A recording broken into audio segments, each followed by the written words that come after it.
वो कौन सी चीज है जिसके बहुत ज्यादा दांत होते हैं मगर खा नहीं सकती?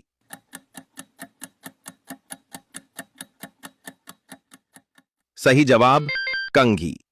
अगला सवाल, वो कौन सी चीज है जिसे जितना ज्यादा धोया जाए उतनी ही छोटी हो जाती है?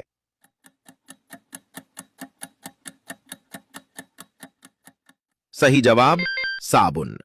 अगला सवाल, वो कौन सी चीज है जो हमेशा आपके आगे रहती है लेकिन नजर नहीं आती?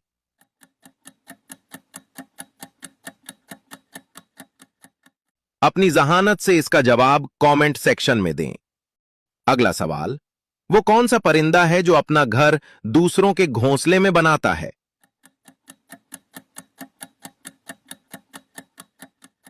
सही जवाब कोयल।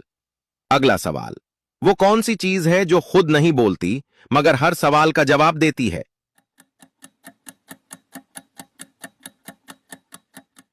सही जवाब कंप्यूटर।